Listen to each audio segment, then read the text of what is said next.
this. This is perfect. This is fucking perfect. Ridicule is a really good way, a really, really good way of criticizing Nazis.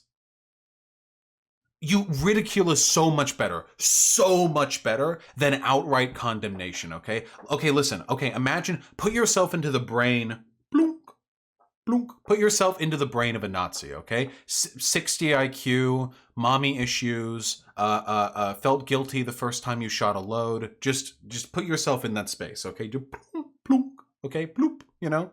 Feel all the wrinkles smooth over. Okay, now imagine you're watching an anti-Nazi movie, okay? Imagine you're watching an anti-Nazi movie, and the movie is about how evil and cruel and powerful and domineering and despotic the Nazis were, and their cold efficiency bowled over the individual humanity of the Jews and what have you. You're jerking off to that. You like being imagined as the villain. You love that shit. You fucking cream to that, dude. Fascists, Nazis, they love that shit. They love that feeling of power that they get. It's the same feeling school shooters get, you know? If you won't respect me how I am, then you'll respect me when I'm like this, you know? It's like that's how they feel. You know? The fear is something they're looking for. Because they have self-esteem issues, and the only way they can feel powerful is by being the bad guy. This is a really common thing. You guys remember how back in high school, we all knew somebody like this. We all knew multiple people like this. People who in high school were super fucking cringy because they were like, not necessarily goth, but they thought they were like, yeah, I am the bad guy. I'm crazy and you don't want to fuck with me. And they did it because they had like this weird self-esteem issue, and they knew that if they tried to be earnest and open but about their desire to be liked by others, they would get like rejected or ridiculed. So instead they like sort of embrace the fact that they're like unlovable dipshits. You guys know what I'm talking about, right? You know what I'm talking about. That is exactly. Please watch Jojo Rabbit. Hold on, folk. Please, hold on. That is exactly what Nazis are like, dude. Go onto their fucking forums. They all imagine. That's why they call themselves the Dark Enlightenment. That's why they use the term Dark Enlightenment. Because they're like, liberal society is in decay. The pathological kindness of the liberal is going to get Western civilization destroyed. I awoke from my coffin of dark enlightenment after having traveled through the intellectual realms of reason and Western empiricism. I have arrived at the regrettable conclusion that Jews bad. That's it. That's all of them. That's all of them. So you can't, it's all like childish badass stuff. You cannot defeat these people in the public discourse by making them look bad in that way. Because they love to look bad in the way. They love it. They love it. They scream. They want another movie. They want a movie about how Nazis are all big, evil, totalitarian, cold, ruthless monsters. Because then they can, yeah, we really are. Have you ever noticed how many fucking dipshit, like acne-ridden white boys come off, like, you know the term Veraboo? Like Wehrmacht weeaboo, where they're like obsessed with like the Nazi military armada. Like, yeah, they were the bad guys, but you can't deny their efficiency. Like, oh yeah, sure, the Holocaust was bad, but there's no denying the military organization of the Wehrmacht was supreme. The Panzer could have single-handedly, with one shot, crossed the entire Atlantic and taken out New York City from a distance. You know, they love that shit, dude.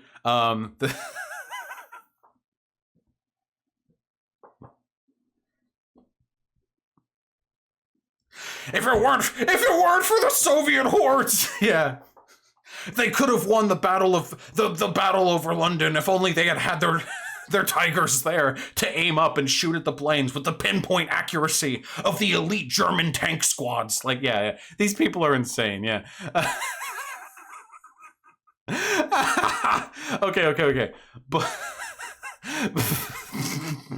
But you know who did this really good? Jojo Rabbit. I'm not going to spoil the movie, okay? Maybe I'll spoil like the tone of the movie, but I'm not going to spoil anything about the plot, okay? It's totally good. You should watch Jojo Rabbit, okay? Jojo Rabbit ridiculed the Nazis. Joe did a phenomenal job with that, okay? I thought Jojo Rabbit would just be like a wacky, like lol random comedy, okay? I really did. Jojo Rabbit was fucking fantastic. So obviously it's an anti-Nazi movie. It's from the perspective of like a fiercely nationalistic 10-year-old boy or like 11-year-old or whatever. And he has like a best friend and it's like Hitler. And Hitler's like his imaginary friend, you know? That's not a spoiler. That's in the trailer. This is just trailer stuff.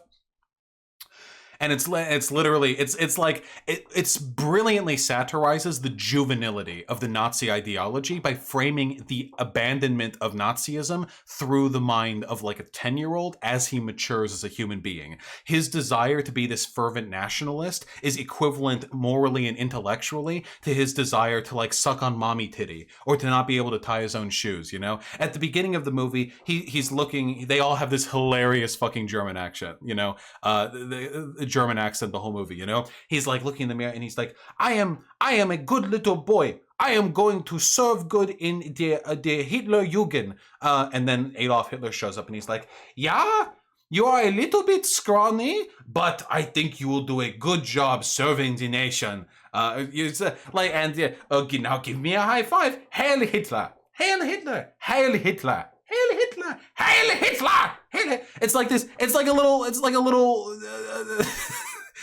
little comedy. It's like a little. Fuck off, you guys. It's like a little little friend that he's got. You know, like his little fucking imaginary friend, and he is.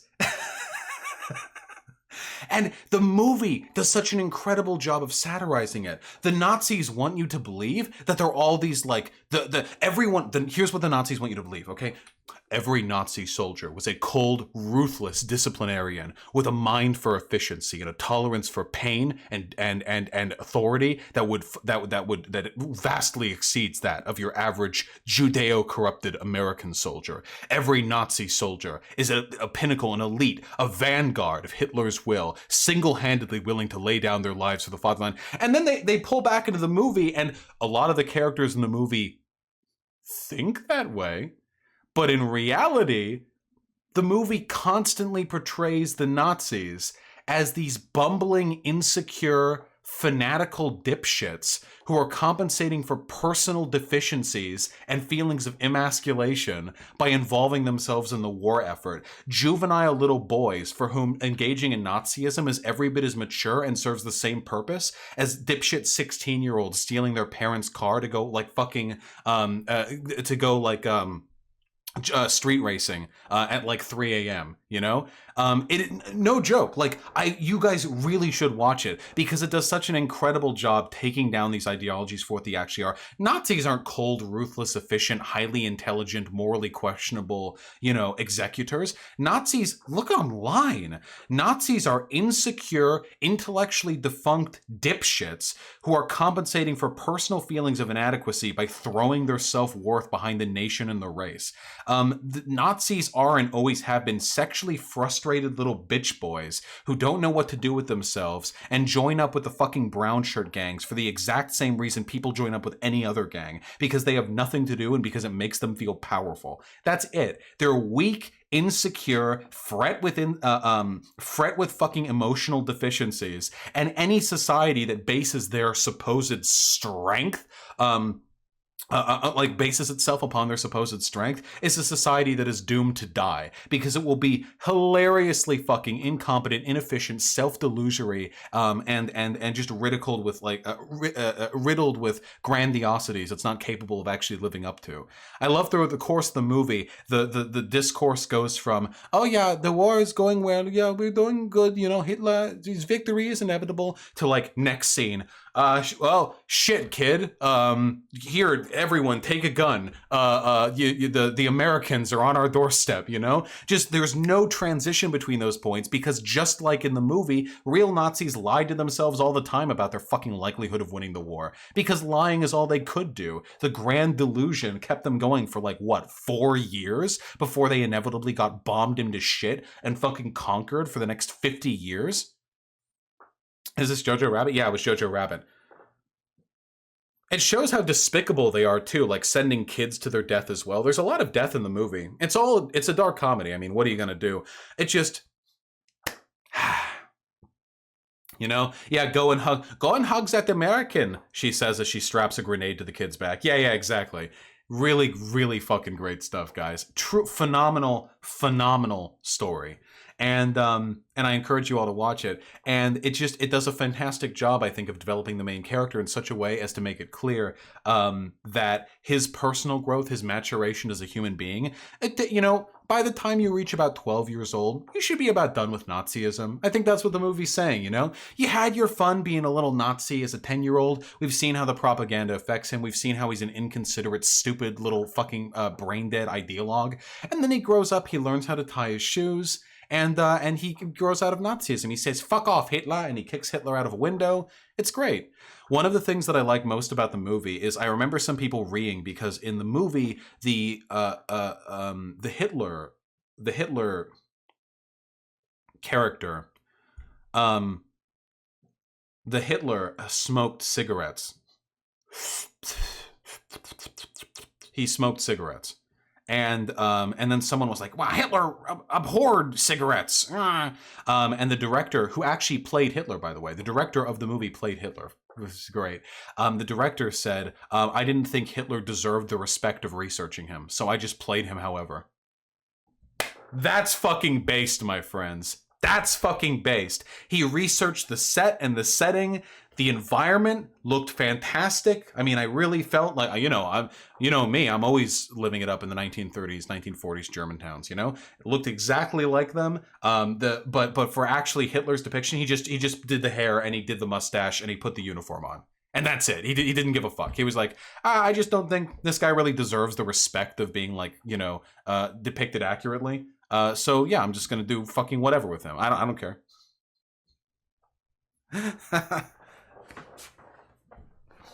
Well, yeah, true, Drawback. Yeah, obviously, like Jojo probably wouldn't have personally known about Hitler's like predisposition against cigarettes, but it's also, I think, just a sign of disrespect for Hitler. And I think we can all agree that in these trying times, being disrespectful towards Hitler is pretty based in cum pilled. A lot of cum in that pill. Cum, virile nut.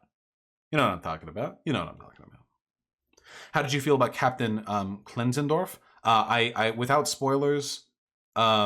Without spoilers, Captain Klenzendorf was one of my favorite characters in the movie. And a total queen. That's not a spoiler. Fuck you guys.